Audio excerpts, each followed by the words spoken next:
It's Lil Nas X, and I have good news and bad news. Nike's reaction to this, because Nike was upset. We saw a lot of backlash on social media over the last couple of days. Blood Sneakers, Lil Nas X's collaboration with art collective Mischief. But they are suing the streetwear company Mischief. March 2021.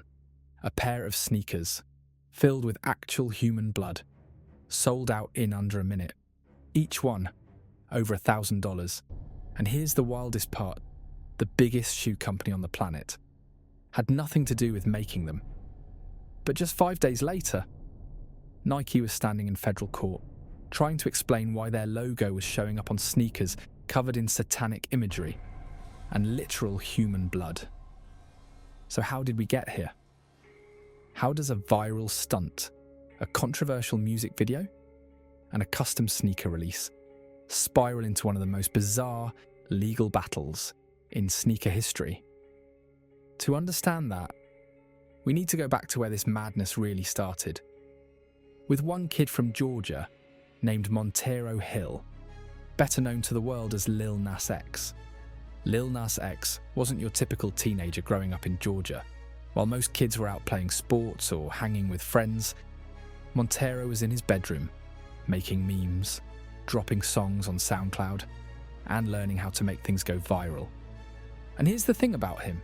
He never cared about fitting in. He spent hours mastering Twitter, figuring out exactly how to grab people's attention. Back then, he ran a Nicki Minaj fan account. But even then, he understood internet culture better than most adults. When his song Old Town Road blew up, Montero went from random internet kid to the biggest name in country music, practically overnight. Suddenly the world expected him to play it safe. Stay quiet, don't upset the fan base, avoid controversy. But Montero, yeah, that wasn't happening. In June 2019, on the very last day of Pride Month, he came out as gay. In country music, that was unheard of. The backlash was immediate and brutal. Death threats, radio blacklists, fans destroying his CDs on camera, internet forums filled with hate. Most artists would have apologized, or at least tried to make peace. Not Montero. He doubled down, posted more, and made it clear he wasn't going anywhere. That rebellious streak, it's exactly what led to what happened next. Meanwhile, in Brooklyn, a creative collective called MSCHF was making waves of their own. Their entire business, causing internet chaos. Their name literally stands for mischief. They took normal products and flipped them into viral art projects. In 2019, they grabbed headlines for their Jesus shoes, Nike Air Max sneakers filled with actual holy water from the Jordan River. They sold out instantly. The art world loved it. Sneaker blogs called it genius. Collectors treated them like relics. But after that, Mischief started thinking bigger. What's the total opposite of holy water? What's the one thing guaranteed to spark outrage? Satan shoes. At the same time, Lil Nas X was working on his new song, Montero, Call Me By Your Name. The music video, beyond controversial, sliding down a pole to hell, giving Satan a lap dance. The entire thing designed to flip religious imagery that had been used for years to shame LGBTQ people. Montero reached out to Mischief. The idea was simple. Let's make sneakers that match the chaos of this video. Mischief was all in. They took regular Nike Air Max 97s and turned them into Satan shoes. Black and red colorway, an upside-down cross, a pentagram charm, and the Bible verse Luke 10:18 stamped on the side, the verse about Satan falling from heaven. But they didn't stop there. They added real human blood. One drop mixed into the air bubble of each shoe. Even Lil Nas X donated some of his own blood. The price? $1,018 per pair, a nod to the 10:18 Bible verse, and they made exactly 666 pairs. Because, of course they did. The manufacturing process was a headache. Health regulations, blood testing, proper storage, even FDA paperwork. But for Mischief, the chaos was the whole point. March 26, 2021. Lil Nas X drops the music video. Immediately, the internet exploded. Conservative Twitter melted down. Religious leaders called press conferences. Fox News ran hour-long specials on the moral collapse of America. Perfect setup. 3 days later, March 29th, Mischief launched the Satan shoes. 10 a.m. Eastern, 666 pairs. First come, first served. The result, pure online mayhem. All 666 pairs sold out in 58 seconds. The website crashed multiple times. Bot users ran scripts to grab pairs automatically. Sneaker forums went nuts. Resellers started flipping them for $4,000, $6,000, even $10,000. But then, things really went off the rails. People saw the Nike swoosh and assumed Nike made the shoes. They didn't, but logic didn't matter.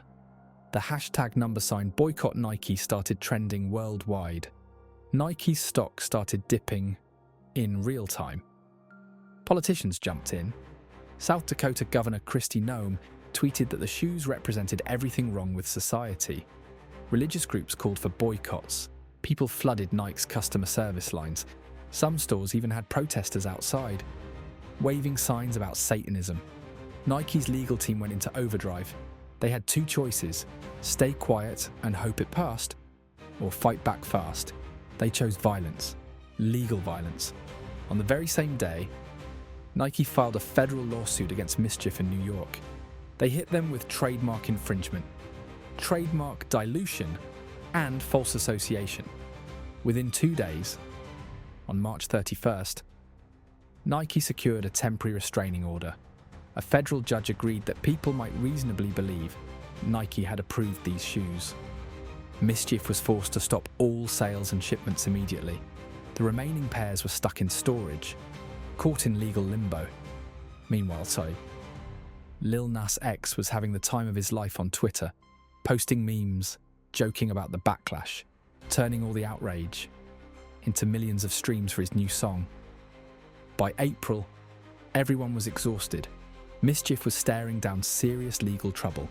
Nike was still trying to control the PR damage, and Lil Nas X still riding the wave and climbing the charts. On April 8th, 2021, Nike and Mischief reached a settlement. Mischief agreed to recall all Satan shoes and offer full refunds. They also helped Nike publicly clarify they had nothing to do with the project. Nike dropped the lawsuit. No money changed hands. Mischief took responsibility. But here's the thing. The recall didn't totally work. A lot of buyers refused to send their shoes back, which, of course, made the remaining pairs even more valuable. Now, in 2025, Satan shoes are legitimate collector's items. Some sell for over $10,000 a pair. Mischief turned controversy into their whole brand. Lil Nas X kept pushing boundaries, and Nike learned that even the biggest brands on earth can get dragged into someone else's internet drama overnight. The big lesson? Outrage travels faster than anything else online, but when you know how to play the internet, controversy can turn into free marketing. Satan shoes weren't just sneakers, they were a cultural bomb. They sparked global conversations about religion, sexuality, artistic freedom, and corporate responsibility. And sometimes, the fastest way to go viral is to make people really, really mad first. Would you wear Satan shoes if you had the chance? Drop your thoughts in the comments, and if you want more wild internet stories like this, hit subscribe. See you in the next video.